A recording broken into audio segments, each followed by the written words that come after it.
या तरुणांना मी नेमकं जीवन कशासाठी जगायचं आहे हेच माहिती नाही. हो, माझ्या जीवनाचं ध्येय काय हेच त्यांना माहिती नाही. निश्चित. मला पशु बनून जगायचं नाहीये, मनुष्य म्हणून जगायचंय. गृहस्थ आश्रम, so it is not a club. आम्ही होम थिएटर घरात म्हणजे घरातच थिएटर आणलेलं आहे. खरंय.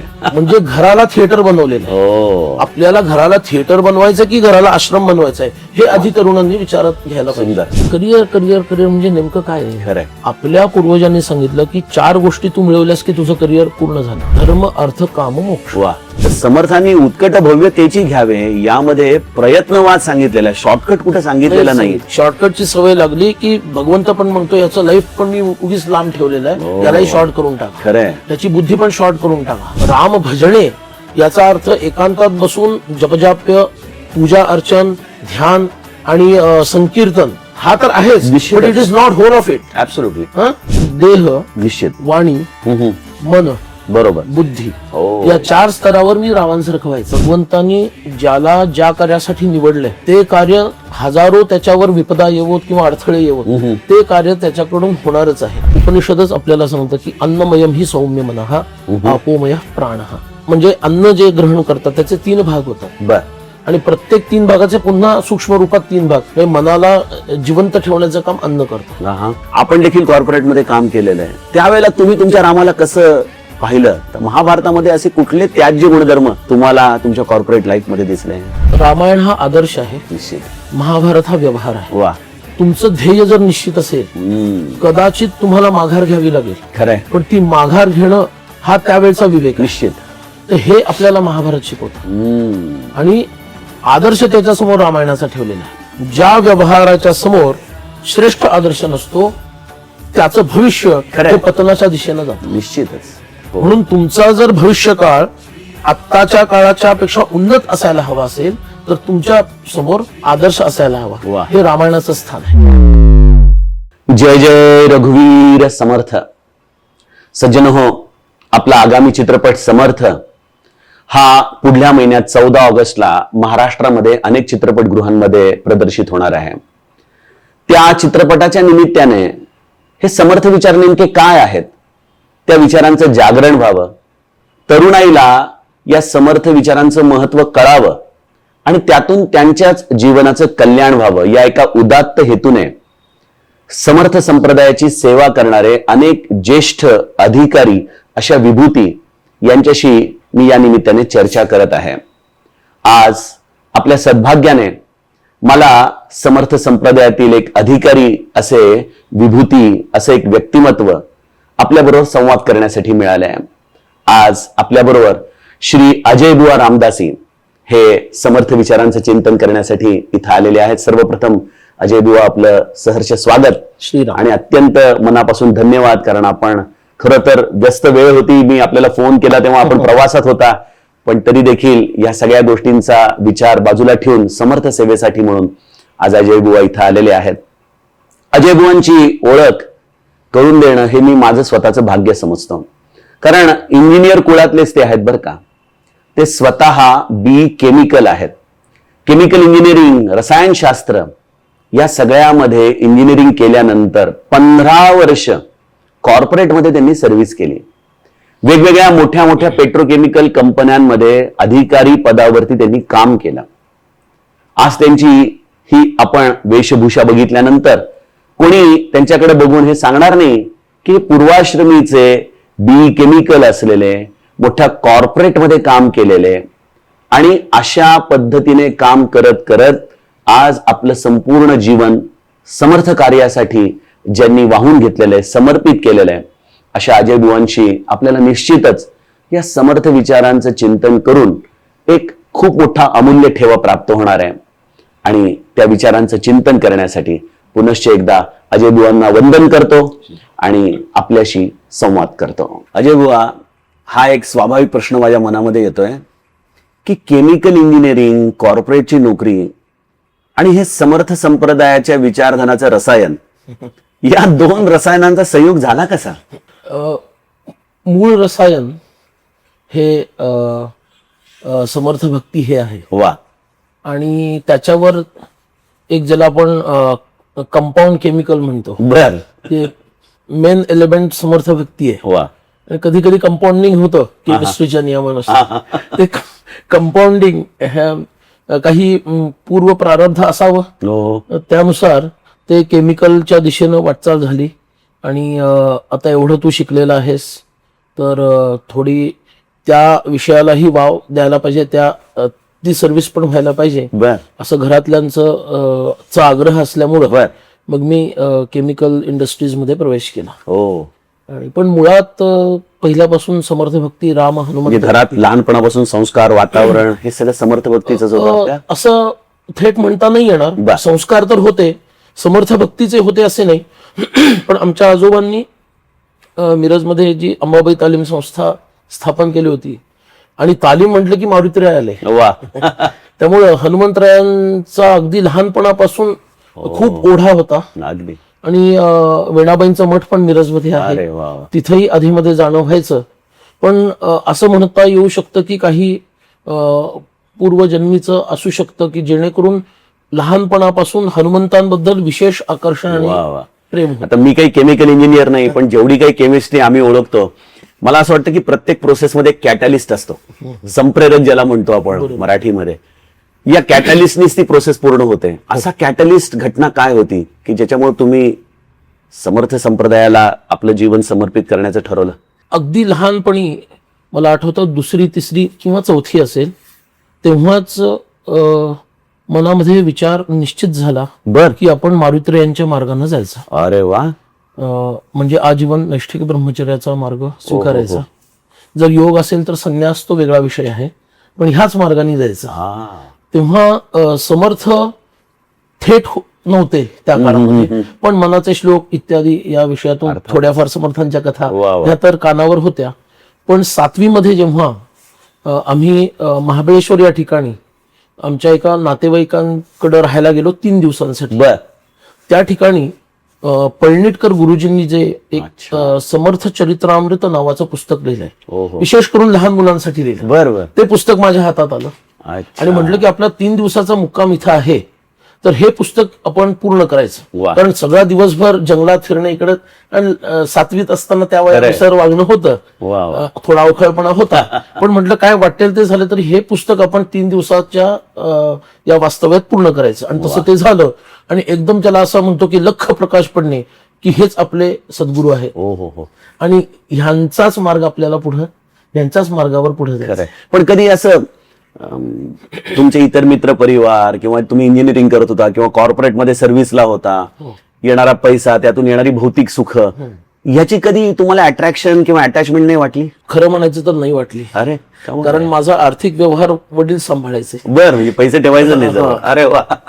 त्यांच्याकडे ते डिपार्टमेंट मी दिलेलं होतं की ते काय करायचं, IT चं काय करायचं, म्हणजे इन्कम टॅक्स हे ते तुम्ही पहा. तुम्ही म्हणाल, तुम्ही म्हणता म्हणून मी इंजिनियर झालो, तुम्ही म्हणता म्हणून मी नोकरी करतोय. आता ह्या नोकरीचा आउटपुट म्हणजे आर्थिक ते आता तुम्ही बघा. बापरे.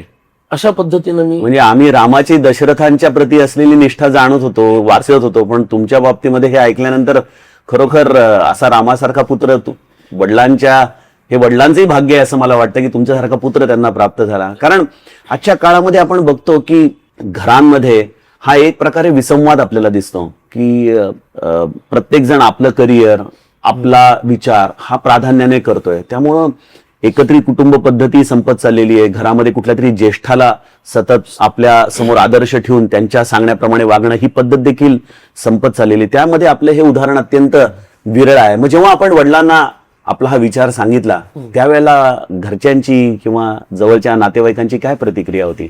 मुळात गोष्ट अशी आहे की काही प्रसंग असे घडले की विवाहाच्या संदर्भामध्ये की तू विवाह कर आता, तर त्याबद्दल मी आतापर्यंत ह्या सगळ्या गोष्टी वडिलांच्या सांगण्यानुसार केल्या होत्या. ही एकच गोष्ट मी त्यांच्या म्हणण्यानुसार केली नाही, कारण ते माझं लहानपणापासूनचं स्वप्न होतं की मारुतीरायांच्या मार्गाने आपण जायचं आहे. आणि घरात पण एक स्वातंत्र्य होतं. वडील असं कधी, ज्याला आपण इमोशनल ब्लॅकमेलिंग वगैरे म्हणतो, किंवा आई, कधी केलं नाही. ते म्हणायचे, हे बघ, तू सुट्टीला आलास, मी तुझा बाप आहे, माझं विचारायचं काम आहे. मी प्रश्न विचारणार विवाहाबद्दल, तू नाही म्हटलंस की पुढच्या सुट्टीत परत विचारणार, त्याच्यामध्ये काही बोलणार नाही. वा, आणि वा. एवढं स्वातंत्र्य वा, होतं वा. आणि त्यामुळे आमचा तो सुसंवाद चालायचा. खरंय. आणि मुळात गोष्ट अशी आहे की दासबोध असो किंवा मनाचे श्लोक आहेत, रामायण ह्याची आवड असल्यामुळं राम आणि दशरथ हे जे नातं आहे वा. हे लक्षात आल्यामुळं, राम आणि कौशल्या हे नातं लक्षात आल्यामुळं म्हणा, हो. की आपण आई वडिलांच्या संमतीशिवाय समर्थ आपलं दारच उघडणार नाहीये, हो. हे मला पक्क माहिती. वा. नाही, खरोखर म्हणजे हे रामासारखंच चरित्र वाटतंय मला ऐकताना. कारण की तुम्ही पण मला एक सहज प्रश्न पडतो बुवा, की आपण जेव्हा या सगळ्या भौतिक जगाचा विचार करतो आणि त्याच वेळेला एक आदर्शवाद तुमच्या समोर तुम्ही घेऊन जगत असता, आजूबाजूची परिस्थिती आपण बघत असतो आणि त्यामध्ये तो आदर्शवाद तुम्ही कसा जतन केला तुमच्या अंतरंगामध्ये. कारण आमचे समर्थ देखील म्हणतात, भजाया जनी पाहता राम येकू, करी बाण येकू, मुखी शब्द येकू. आपण आज जेव्हा समर्थांच्या या रामाला समाजामध्ये सांगायला जातो तेव्हा ते म्हणतात, अरे ते त्रेतायुगामध्ये चांगलं होतं, या कलियुगामध्ये या रामरूपी आदर्शाला तुम्ही जे जतन केले त्याच्याप्रमाणे जगण्याचा प्रयत्न करताय. मारुती तत्व अर्थातच राम तत्व तुम्ही घेऊन जगताय. हे कलियुगाच्या प्रभावाखाली कधी आलं नाही हे आदर्श तत्व आपलं?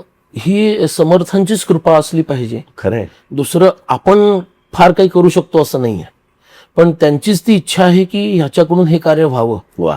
कारण शेवटी भगवंतांनी ज्याला ज्या कार्यासाठी निवडलंय ते कार्य हजारो त्याच्यावर विपदा येवोत किंवा अडथळे येवोत, ते कार्य त्याच्याकडून होणारच आहे. अरे वा. जसं रामकृष्ण परमहंस म्हणायचे की नरेंद्रा तू काय नाही म्हणतोस, हे देवीने ठरवलेलं आहे, तुझी हाडं सुद्धा हे काम करते. खरंय.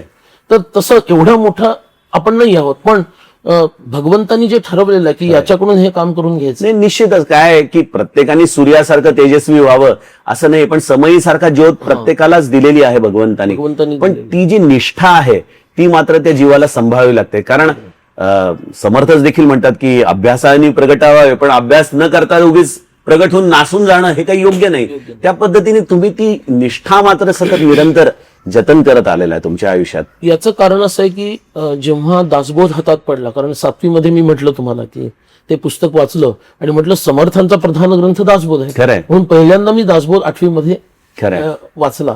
सगळा काही कळला, आजही कळलाय असं म्हणणं शक्य नाहीये, पण तेव्हापासून एक आपला हा मार्ग म्हणजे नष्टिक ब्रह्मचर्याचा हा पुढे न्यायचा असेल तर त्याचे काही नियम जेवढे पाळणं शक्य आहे, आणि त्याच्यात प्रधान नियम म्हणजे स्त्रियांशी असलेला एक दृष्टिकोन. बरोबर.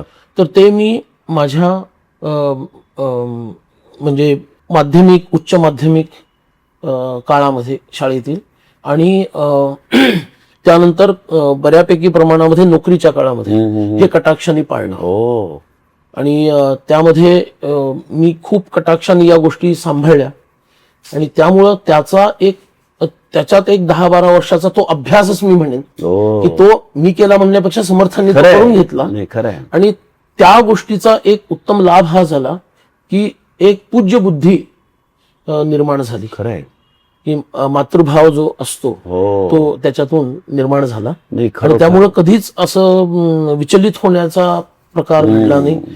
अर्थात तीही समर्थांचीच कृपा आहे आणि त्यामुळं आपल्या ध्येयापासून विचलित व्हावं असं कधीही वाटलं नाही. तर एक गोष्ट मी जोडू शकतो की विशेष करून नोकरीला लागल्यानंतर की आर्थिक सुबत्ता येते, स्वातंत्र्य आपल्याला, आणि त्यावेळेला बऱ्याच काही गोष्टी इतर भोग्य गोष्टी करण्याची इच्छा होऊ शकते. पण रोज रात्री झोपताना एक गोष्ट मी स्वतःला आठवण करून द्यायचो, हे तात्पुरतं सगळं आहे, तुला एक दिवस समर्थांची जोळी आपल्या खांद्यावर चढवायची आहे, एवढं लक्षात ठेव. नाही, पण म्हणजे मी आपल्याला जवळून बघतो, आपलं सगळं जीवनमान मी बघत असतो, आपण भोजनाची शुद्धी देखील खूप प्रमाणामध्ये सांभाळता. ही अन्नशुद्धी, जसं तुम्ही म्हणाला की मी वैचारिक शुद्धी देखील कटाक्षाने सांभाळली 10 वर्ष, तेव्हा ही सात्विक बुद्धी निर्माण झाली. आजची तरुणाई जी हॉटेलिंग मध्ये व्यस्त आहे त्यांना असं वाटतं की खाओ पिओ और जिओ अशा पद्धतीने ते जगत असतात. तुम्हाला काय वाटतं की ही अन्नशुद्धी त्यांच्या जीवनाला, त्यांच्या प्रकृतीला, त्यांच्या विचाराला किती कारणीभूत ठरते? 80 ते 90% कारणीभूत आहे. कारण मुळात गोष्ट अशी आहे की उपनिषदच आपल्याला सांगतं की अन्नमयम ही सौम्य मनः आपोमय प्राणः. बरोबर.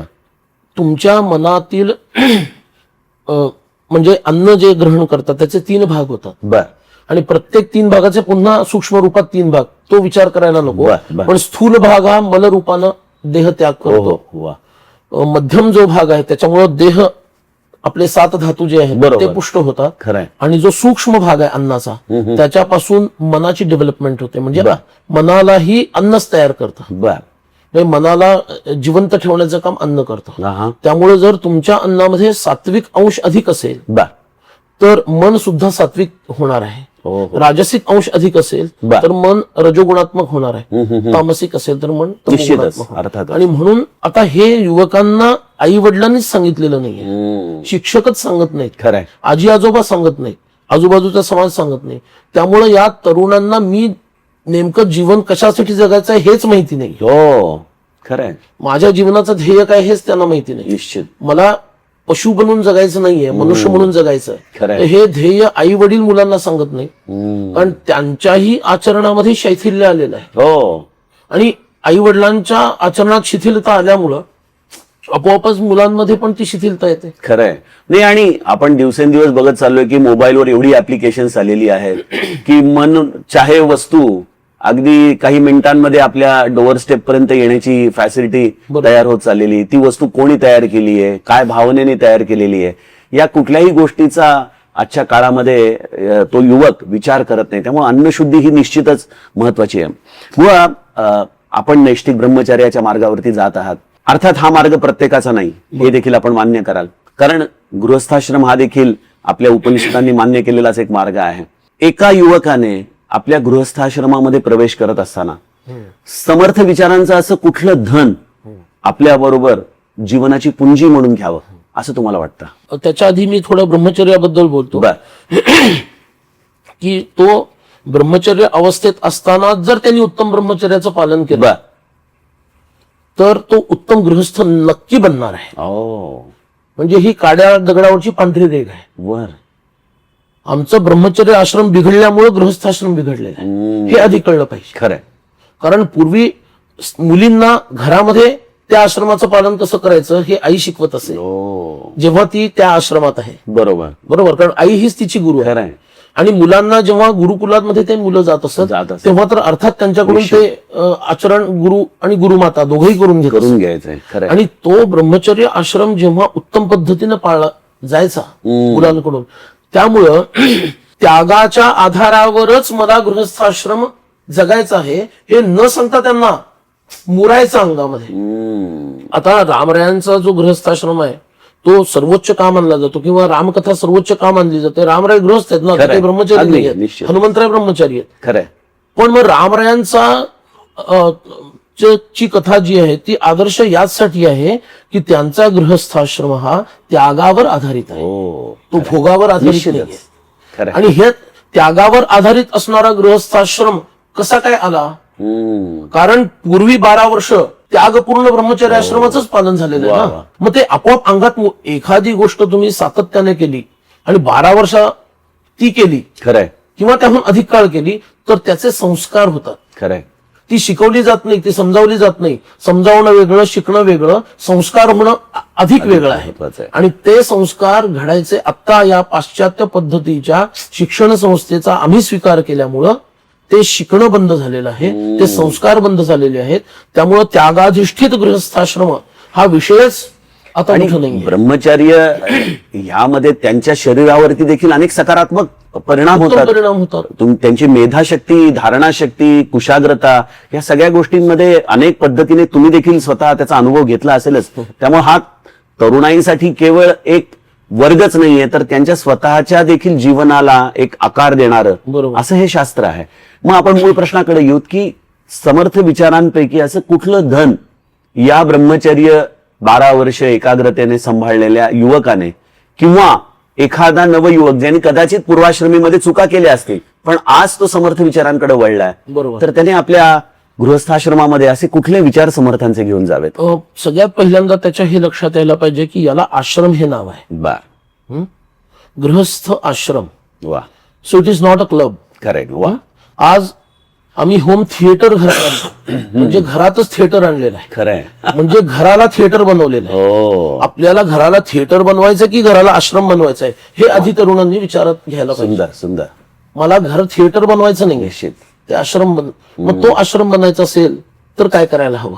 आश्रमाचे काही गुणधर्म त्याच्यात असले पाहिजे. असणं गरजेचं आहे. आणि त्याच्यातला मूळ गुणधर्म जर आमच्या गृहस्थांच्या हे लक्षात, म्हणजे गृहस्थाश्रमात जायच्या आधी हे मुलांना माहिती पाहिजे की मी गृहस्थाश्रमात जाणार आहे, म्हणजे माझं दायित्व काय आहे, माझी कर्तव्य काय आहेत आणि त्याचं फल मला काय आहे हे त्यांना आधीच माहिती पाहिजे. निश्चित. म्हणून एक ज्याला आपण मूळ सृष्टीची निर्मिती, बर, हे गृहस्थाश्रमाचं स्वरूप आहे. हो. लहान स्वरूपामध्ये. बरोबर. ते ज्याला आपण समष्टी आणि व्यष्टी म्हणतो. हो, खरंय. इंडिव्हिज्युअल आणि कॉस्मिक बरोबर. लेवलवरती. Absolutely. कारण तरुणांशी बोलतोय आपण तर त्यांना नाही, समष्टी निश्चितच. व्यष्टी कळायचं निश्चित, नाही. निश्चित. म्हणून जे समष्टीमध्ये म्हणजे कॉस्मिक लेवलवर आहे त्याच मिनिएचर म्हणजे इंडिव्हिज्युअल आपली बॉडी आहे. बरोबर. बरोबर आहे ना.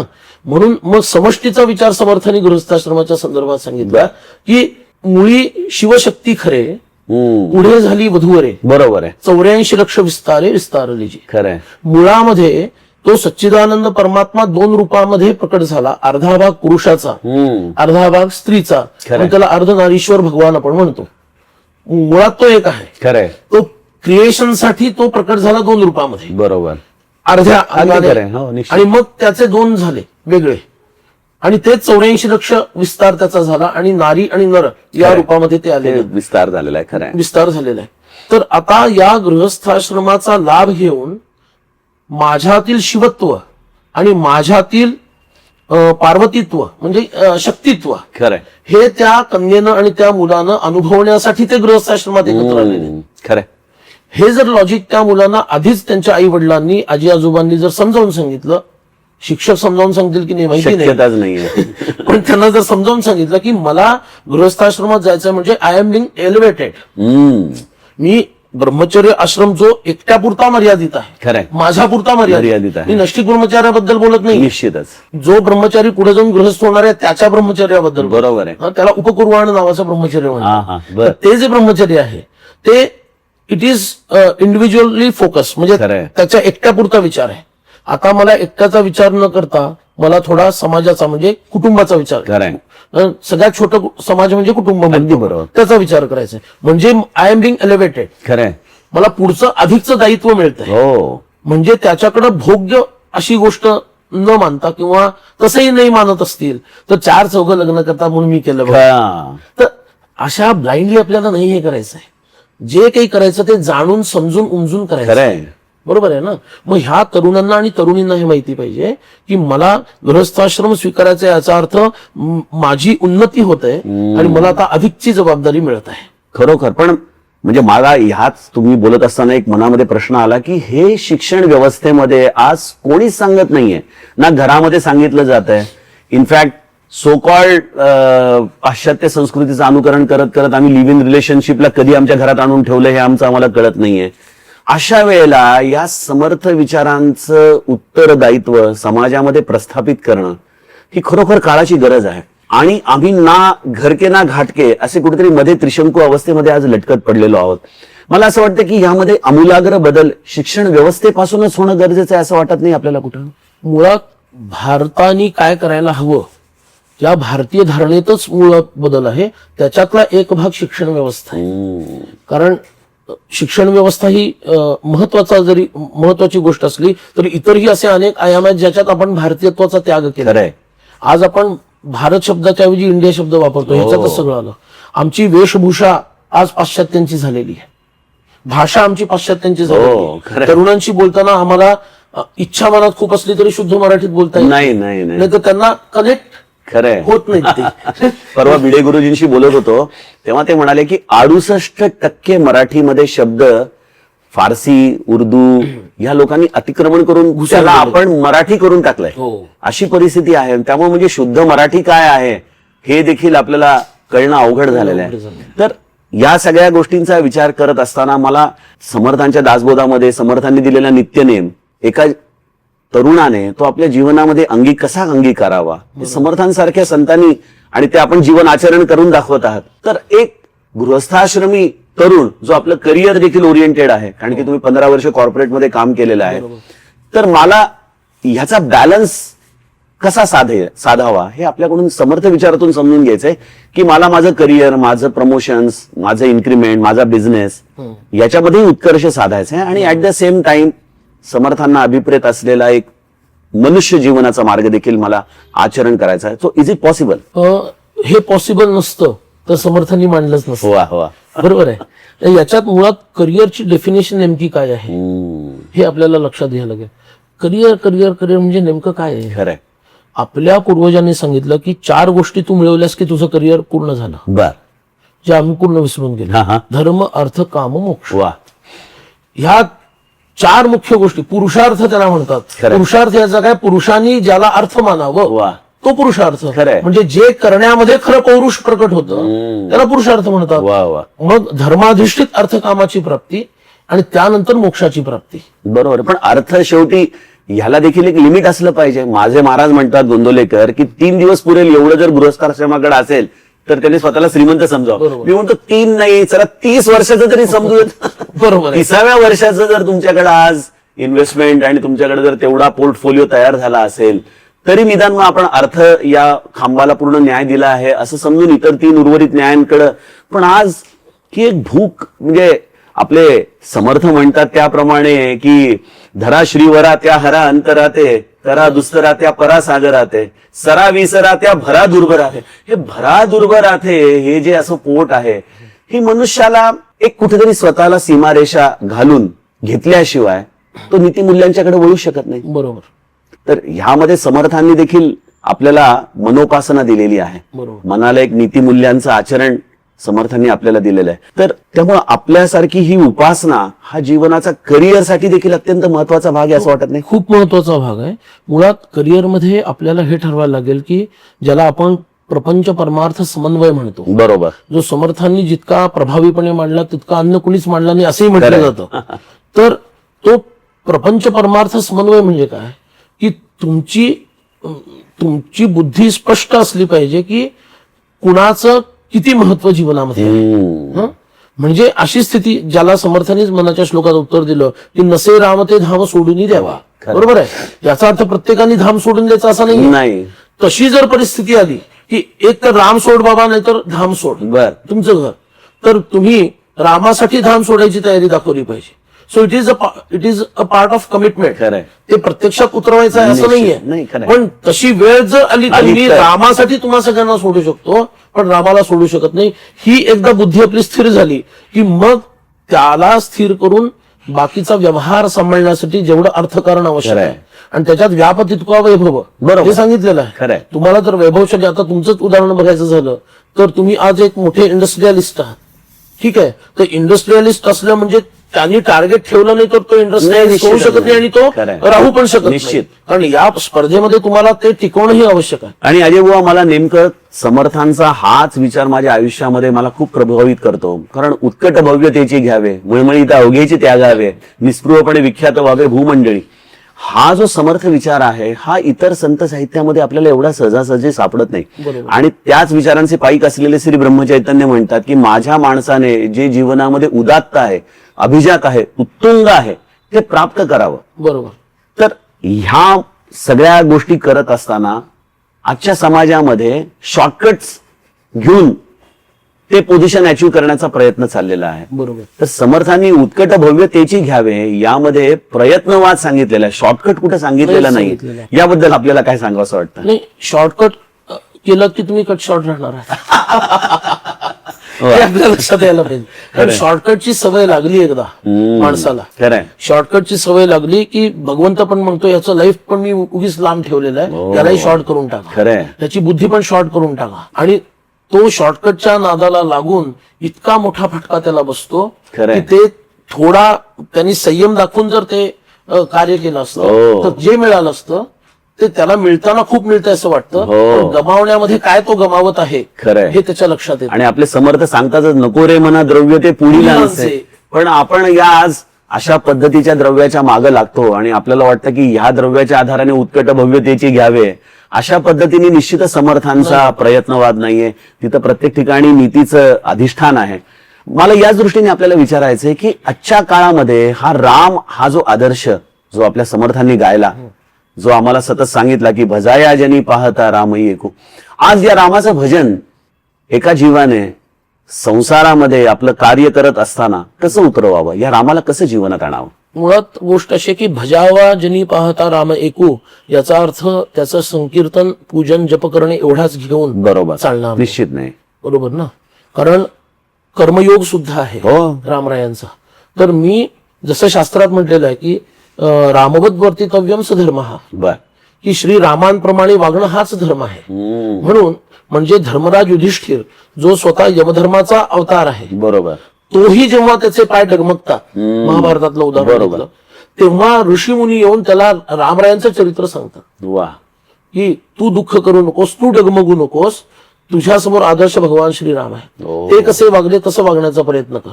म्हणजे एवढा तो मोठा आदर्श आहे. खरोखर. म्हणून राम भजणे याचा अर्थ एकांतात बसून जपजाप्य, पूजा अर्चन, ध्यान आणि संकीर्तन हा तर आहेच, निश्चितच. But it is not whole of it. Absolutely.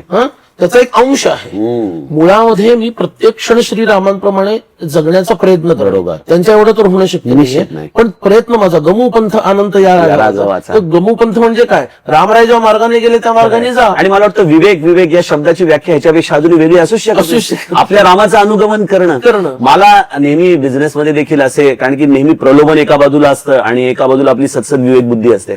प्रत्येक वेळेला निर्णय घेताना मी हाच विचार करतो की ह्या ठिकाणी माझ्या रामाने काय केलं असं. बरोबर. आणि मला असं वाटतं की भजाया जनी पाहता राम येकू हा तरुणांनी अशा पद्धतीने आदर्श ठेवावा, कारण की जीवनात प्रत्येक ठिकाणी प्रत्येक पावलावरती तुमच्या समोर प्रलोभन आहेत. बरोबर. नीतिमूल्याचं अधिष्ठान ठेवता येण्यासाठी तुम्हाला पुस्तकं कधी उपयोगाला येणार नाहीत, कदाचित ग्रंथ देखील तुमच्या स्मरणात येणार नाहीत, पण रामाचं मात्र आदर्श हा तुम्हाला तुमच्या जीवनामध्ये निरंतर त्या योग्य दिशेने चालण्यासाठी प्रयत्न हा म्हणजे तुमच्या देह, निश्चित. वाणी, मन, बरोबर. बुद्धी हो. या 4 स्तरावर मी रामांसारखं व्हायचंय. हो हो हो. वा. देहानी श्रीरामरायांसारखं व्हायचंय. खरंय. म्हणून तो समर्थ 1200 सूर्यनमस्कार स्वतः हो, घालायचे. वा वा. बरोबर आहे ना, खरंय. की मला रामरायांसारखं व्हायचंय. महंताला उपदेश करताना समर्थांनी 18 ओव्या सांगितल्या, म्हणाल्या सगळ्या 18 ओव्या सोडून दे, एकच ओवी लक्षात ठेव. काय की बाबा रघुनाथाचा गुण घ्यावा. वा वा. दास म्हणजे रघुनाथाचा गुण घ्या. वा वा. एवढं सगळं सांगितलं ते ठीक आहे. खरंय. एक आणि गुण घ्यावे असंही नाही नाही म्हटलं. नाही. एक काहीतरी गुण घे. नाही, आज काय होतंय ना बुवा, की तरुणाईला असं वाटतं की हे रामायण महाभारत हे होऊन गेलंय, ते त्या काळामध्ये योग्य होतं. म्हणजे अनेक आस्तिक मंडळी देखील म्हणतात ते सगळं ठीक आहे रे, पण आता आम्ही कसं वागायचं. हो, आणि जेव्हा आपण आणि जेव्हा त्यांना आता फॉर एक्झाम्पल म्हणजे मी माझ्या इंडस्ट्रीमध्ये उदाहरण देत असतो की जेव्हा सीतेचं अपहरण झालं तेव्हा रामाकडे काय होतं, एक लक्ष्मण आणि आपलं धनुष्य बाण सोडलं तर काही नाही. अशा वेळेला त्याने खरं तर आपली प्रतिज्ञा सोडून अयोध्येला जाऊन भरताकडून सैन्य घेऊन रावणाशी युद्ध केलं असं तरी कोणी काही म्हटलं नसतं. पण रामाने त्या परिस्थितीमध्ये उपलब्ध काय, वानर अस्वल आहेत ना, त्यांना घेऊन मी युद्ध करतो. बरोबर. तर मी त्यांना सांगतो की आजच्या प्रोजेक्ट मॅनेजमेंटमध्ये देखील तुम्ही लोकांवरती फक्त विनाकारण दोषारोपण करता की ती काम करत नाहीत, त्यांना काही त्याची इंटिग्रिटीज नाहीये, कमिटमेंटच नाहीये. जर आपण रामाचा आदर्श ठेवला तर आपल्यामध्ये नेतृत्व विकास करता येऊ शकतो. हा जेव्हा गुणधर्म मी त्यांना सांगतो तेव्हा त्यांना रामायण आपल्या जीवनाशी कुठेतरी लिंक झाल्यासारखं वाटतं. बरोबर. आपण देखील कॉर्पोरेटमध्ये काम केलेलं आहे, आपण देखील अनेक अनुभव घेतले असतील तिथं. त्यावेळेला तुम्ही तुमच्या रामाला कसं पाहिलं या सगळ्या कॉर्पोरेट लाईफमध्ये म्हणा, किंवा महाभारत जे तुम्ही इतकं सुंदर पद्धतीने लोकांसमोर सांगता, महाभारतामध्ये असे कुठले त्याज्य गुणधर्म तुम्हाला तुमच्या कॉर्पोरेट लाईफमध्ये दिसले? रामायण हा आदर्श आहे, निश्चित. महाभारत हा व्यवहार आहे. वा. आणि व्यवहारामध्ये कसं वागायचं आणि व्यवहारामध्ये पतन कसं होऊ द्यायचं नाही. हो. कितीही तुम्ही म्हणजे याचा अर्थ असा की तुमचं ध्येय जर निश्चित असेल, कदाचित तुम्हाला माघार घ्यावी लागेल, खरंय, पण ती माघार घेणं हा त्यावेळचा विवेक आहे. निश्चित. तर हे आपल्याला महाभारत शिकवतं. आणि आदर्श त्याच्यासमोर रामायणाचा ठेवलेला आहे. आणि आदर्शाची आवश्यकता काय आहे, ज्या व्यवहाराच्या समोर श्रेष्ठ आदर्श नसतो त्याचं भविष्य हे पतनाच्या दिशेनं जातं. निश्चितच. आणि त्यावेळचा व्यवहार हा मागच्यापेक्षा म्हणजे आपल्या भूतकाळापेक्षा अवनत असतो. म्हणून तुमचा जर भविष्यकाळ आत्ताच्या काळाच्या पेक्षा उन्नत असायला हवा असेल तर तुमच्या समोर आदर्श असायला हवा. हे रामायणाचं स्थान आहे. क्या बात आहे. म्हणून महाभारत हा आपला एक डोळा आहे, त्या डोळ्याने व्यवहार कसा सांभाळायचा हे पाहायचं आहे. आणि रामायण हा दुसरा डोळा आहे, ज्या डोळ्याने मला गंतव्य कुठं आहे हे सगळं करत असताना कदाचित मला खाली जावं लागेल, कदाचित रिव्हर्स घ्यावा लागेल, बरोबर आहे, युटर्न घ्यावा लागेल, उलट जावं लागेल, पण ते तात्पुरतं आहे, पोहोचायचं शेवटी तिथंच. म्हणजे श्रेयस प्रेयस या दोन्ही अंगांना आपण रामायण आणि महाभारत या दृष्टीने विचारात आणू शकतो. आणि त्याचबरोबर तुम्ही अतिशय महत्वाचा मुद्दा सांगितला की मला नेमकं त्याज्य काय आहे हे कळलं पाहिजे, हे कळालं पाहिजे, म्हणजे जेणेकरून महाभारताचा अभ्यास हा मनुष्य खऱ्या अर्थाने जीवनामध्ये जगू शकतो. आणि हे आदर्श आज आपल्या समाजामध्ये प्रस्थापित करण्याच्या निमित्तानेच आपण हा चित्रपट समर्थ निर्माण केलेला आहे. यामध्ये आपण तरुणाई जी आज या परमार्थाला एक प्रकारे निष्क्रियता समजते किंवा त्यांना असं वाटतं की हे सगळं वानप्रस्थाश्रमाचं कार्य आहे, किंवा जेव्हा आता काहीच करता येत नाही तेव्हा मग माळा ओढत बसणं, हे असं नाहीये. आपण आज ह्या सगळ्या गोष्टींचा आधार घेऊन आपल्या जीवनामध्ये किती उत्तुंग उडी मारू शकतो. आणि तुमच्या बाबतीमध्ये मला विशेषत्वाने सांगावं असं वाटतं की एका सुंदर कॉर्पोरेटच्या मार्गावरती जात असताना तुम्ही परत तो युटर्न घेऊन पुन्हा या प्रवृत्तीवादातून निवृत्तीवादाकडे वळला, आणि निवृत्तीवादामध्ये देखील एक फार मोठं विश्व. मला असं वाटतं की ह्यातून एक फार मोठा संदेश समाजाला जातो की ज्याच्या मागे उपासनेचा जोर आहे त्याच्याकडून जगामध्ये खरं कार्य घडतं. तर ही उपासना याविषयी तरुणाईला आपण काय सांगाल, नेमकी उपासना या शब्दाची व्याख्या त्यांनी कशी आपल्या जीवनामध्ये उतरवावी? तुम्ही मगाशी प्रवृत्ती निवृत्ती हा विषय बोलला, बरं. तर यामध्ये एक गोष्ट आधीच या मुलांना माहीत हवी की मला अंततोगत्वा निवृत्तीमध्ये जायचं आहे, आणि प्रवृत्ती हा एक मधला टप्पा आहे. खरंय, म्हणजे अंतिम ध्येय ऍज अन इंडिव्हिज्युअल व्यक्ती म्हणून निवृत्ती असलं पाहिजे. खरंय, आणि त्याला पोषक ठरेल अशी प्रवृत्ती मला जगायची आहे, की म्हणून त्याला त्यागाधिष्ठित गृहस्थाश्रम बरोबर असं आपण म्हणतो. बरोबर आहे. तर हे जर आधीच त्या मुलांना माहित असेल तर त्यांना हे स्पष्टच आहे, त्यांचा विवेक जागा राहतो की मला हे काय साधायचं आहे नेमकं जीवनामध्ये. ज्या प्रवृत्तीतून प्रवृत्तीच निर्माण होणार आहे तिथं अधोगती ठरलेली आहे, आणि ज्या प्रवृत्तीतून निवृत्ती हे त्याचं फळ आहे तिथंच त्याचा उत्कर्ष. आपण बोलत असताना मला पुढे सर्व जाईल काही हे समर्थांचं सूत्र डोळ्यासमोर आलं, हे फार सुंदर सांगितलं तुम्ही. त्यामुळं प्रवृत्तीतून मला निवृत्त व्हायचं आहे हे आधीच जर त्याच्यावर बिंबवलं असेल खरंय शाळेच्या किंवा कॉलेजच्या काळामध्ये, तर तो त्याचप्रमाणे सचोटीनंच त्याचा गृहस्थाश्रम पुढे नेणार आहे त्या पद्धतीनं. आता उपासनेचा विषय तुम्ही बोललात, तर उपासना किंवा अगदी बरोबर तुम्ही म्हटलं की माळा ओढणे म्हातार लोकांचं काम आहे वगैरे, बरोबर आहे. पण माळा ओढण्याच्या प्रकारची उपासना त्यांना करायची आहे की जी आता तुमच्याकडून त्या प्रमाणात अभिप्रेत नाहीये. याचा अर्थ तुम्हाला उपासना करायची नाही असं नाही. खरंय. So there are different formats of upasana. हे केलं म्हणजेच उपासना आणि हे केलं म्हणजे उपासना नाही असं नाहीये. तर आता तरुण असताना निष्काम कर्मयोग आणि ईश्वरार्पण करून केलेला कर्मयोग ही उपासनाच आहे. ती तेवढीच महत्वाची जेवढी माळ ओढण्याची उपासना आहे, तेवढीच महत्वाची जेवढी पूजा करण्याची उपासना आहे, तीर्थयात्रा करण्याची उपासना आहे, ती तेवढीच महत्वाची. म्हणून आता मी अगदी विद्यार्थी असल्यापासून मला का शिकायचं आहे, माझ्या एकट्यासाठी नाही शिकायचं आहे, माझ्या शिक्षणातून माझ्या देशाचा उत्कर्ष व्हायला पाहिजे, हा माझा उद्देश पाहिजे. आज जे तरुण आमचे ज्याला आपण ब्रेन ड्रेन म्हणतो, that is too much unfortunate. त्याचं कारण आमच्या मुलांना आम्ही हे शिकवत नाही की तुला राष्ट्राची सेवा या माध्यमातून करायची. आणि या तरुणांना जर आपण हे शिकवलं की बाळांनो, ते किती फॅसिनेटिंग वर्ल्ड असलं बाहेर तरी सुद्धा 10 अवतार याच भारतभूमीमध्ये झालेले आहेत, बाहेर झालेले नाही. निश्चितच याच भारतभूमीच्या स्त्रियांमध्ये हे सामर्थ्य आहे की ते परमात्म्याला राम आणि कृष्ण रूपामध्ये मुलगा बनवून जन्माला घालू शकतात. खरंय. जगामध्ये अशी कुठली स्त्री नाही की जिला पुत्र रूपामध्ये भगवंताला जन्माला घालता आलेला आहे. हा आदर्श आजच्या तरुणींच्या समोर आम्ही ठेवला का? भारतीय स्त्रीचा आदर्श काय आहे हा आमच्या मुलींच्या समोर आम्ही ठेवला का?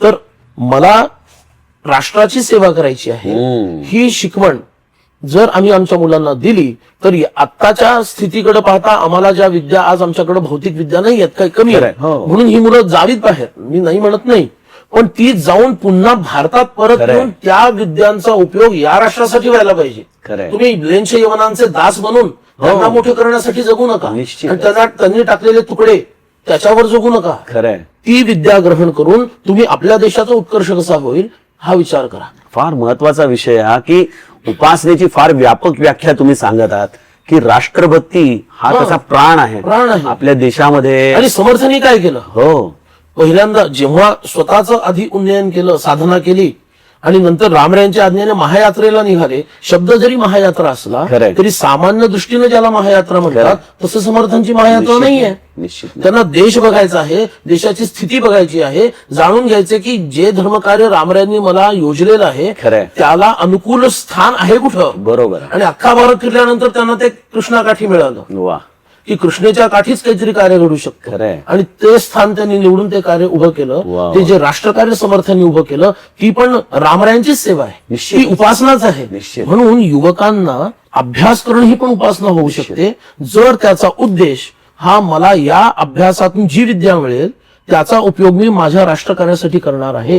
ही जर त्याची भूमिका असेल तर तो अभ्यास करणं ही उपासना आहे, नोकरी करणं ही पण उपासना आहे, व्यवसाय करणं ही पण उपासना आहे. आणि मी म्हणेन की नोकरीपेक्षा व्यवसायामध्ये लागून आपल्याकडून आणखीन 10 लोकांना आपण रोजगार जर देऊ शकलो तर ही देखील एक फार मोठी उपासना होऊ शकेल. आणि की याला मनाचं धारिष्ट लागतं. आता मूळ भारतीय जर स्ट्रक्चर आपण बघितलं समाजाचं तर याच्यामध्ये नोकरदार वर्ग फार कमी होता. ब्रिटिशांनी आणि या म्लेच्छांनी आम्हाला नोकर बनवला. खरंय. नोकर नसावा असं नाही. पण समाजामध्ये व्यवसायाचाच उत्कर्ष भारतामध्ये होता म्हणून तर सोन्याचा धूर निघत होता भारतामध्ये. तो काही नोकरदार वर्गामुळे निघत नाही. पण ह्यांनी आपल्याला गुलाम बनवण्यासाठी ज्या काही प्रक्रिया चालवल्या त्याचा परिपाक हा झालेला आहे की नोकरीकडे कल जास्त आहे. नाही, आम्हाला म्हणजे व्यवसायामध्ये एंटरप्रेन्योरशिप डेव्हलपमेंट नावाचा एक प्रकार असतो की व्यावसायिकता किंवा व्यवसाय मूल्य आपल्यामध्ये. पण मला वाटतं ही संत चरित्र जर एखाद्याने नीट अभ्यासली तर ही एंटरप्रेन्योरशिप स्किल नव्हती तर काय होतं. गावचं कुलकर्णी पण सांभाळत आमचे समर्थ निवांत राहू शकले असते, श्री ब्रह्मचैतन्य राहू शकले असते. पण त्यांनी स्वतःला त्या अननोन झोन मध्ये जाऊन आज हे एवढं मोठं विश्व निर्माण केलं की ज्याची फळं आम्ही आजही चाखत आहोत. हे मला वाटतं उपासनेचा फार तुम्ही सुंदर अर्थ. आणि आता जर नीट विचार केला आपण सावका माळी म्हणतो, हो, त्यांनी आपलं कर्म त्यागून भगवंताची भक्ती केली का? नाही. त्यांची जी काही शेती करण्याचं कांदा मुळा भाजी अवघी मिठाई माझी म्हणणारे त्यांनी ते कार्य केलं. खरंय. चोखा मेळा, शेतमजूर होते ते त्यागून त्यांनी कधी काम केलं का पांडुरंगाचं? शेवटपर्यंत शेतमजूर त्याच्यात त्यांच्या अंगावर पर्वत कोसळला आणि त्यांचा देह त्याग झाला. स्वधर्मेची चाले सदा उत्तमाचा हा जो ध्यास आहे मला वाटतं आपलं कार्य परफेक्ट करत राहणं म्हणजे अगदी म्हणजे अंथरुणाची घडी घालताना ती अगदी व्यवस्थित करणं. म्हणजे बघा उपासनेचे किती वेगवेगळे पैलू आहेत. आणि मला वाटतं मनुष्यत्व या सगळ्या अंगानेच मनुष्याचं प्रगट होऊ शकतं. अन्यथा लढाथडा काम करणं जे कोणाच्याच उपयोगाचं नाही अशा वस्तू तयार करणं, यातून आपण जरी किती जपजाप्य करत असलो तरी ही उपासना या सदरामध्ये येऊ शकेल की नाही माहित नाही. पण आपलं प्रत्येक कर्म हे भगवंतासाठी करायचंय, त्यामुळे उत्कट करायचंय, चांगलंच करायचंय, भगवंताच्या दरबारामध्ये मंजूर होईल अशा पद्धतीने करायचंय. ह्या विचाराने तरुण मुलांनी आज. आणि शास्त्र तर असं म्हणतं जोपर्यंत तुम्हाला ईश्वरार्पण बुद्धीनं प्रत्येक कर्म करता येत नाही तोपर्यंत तुम्हाला भक्तीचा अधिकारच नाही. हो हो हो, बरोबर. जगद्गुरूंचं देखील हेच म्हणणं आहे की काही येडागबाळा कोणी भक्ती मार्गाकडे वळू शकत नाही. निश्चितच. म्हणून हेच आपल्याला तरुणांना शिकवणं गरजेचं आहे खरोखर की तू कर्म कर. आणि निष्काम कर्म फक्त पुरेसं नाहीये. हो, ते निष्कामपणे आधी सकामतेतून निष्कामतेमध्ये निष्कामतेमध्ये आल्यानंतर तेही कर्म ईश्वरार्पण कर. वा वा, खरंय. जे समर्थांनी करून दाखवलं की पूर्ण 12 वर्ष तपस्या केली आणि 12 वर्षाची तपस्या पूर्ण झाल्यानंतर रामरायाच्या समोर उभे राहिले. भगवद्गीतेचा कर्मसन्यास योगच आपण सांगत आहे की यज्ञाचं उच्छिष्ट देखील आपण त्याचे देखील अधिकारी नाही या भूमिकेमधून आपण. आणि समर्थ म्हणाले रामरायाला की बाबा आतापर्यंत जी तपस्या केली त्याचं सर्व पुण्य मी तुझ्या चरणी अर्पण. खरंय खरंय खरंय. तर सज्जनो, आज आपण अजय बुवांच्या रूपामध्ये एक रसायनशास्त्रातला इंजिनियर पण अभ्यासला, एक कॉर्पोरेटमध्ये काम केलेला तरुण देखील अभ्यासला आणि एक समर्थ संप्रदायाचा धुरा वाहणारा एक भोई कसा असतो हे देखील आपण बघितलं. खूप काही शिकण्यासारखं होतं. या सगळ्या गोष्टींमधून एक लक्षात घ्या की उपासना म्हणजे केवळ मंदिरामध्ये जाणं नाही, उपासना म्हणजे केवळ जपजाप्य करणं नाही. हे निश्चित एक भाग आहे उपासनेचा, पण उपासना ही किती व्यापक आहे.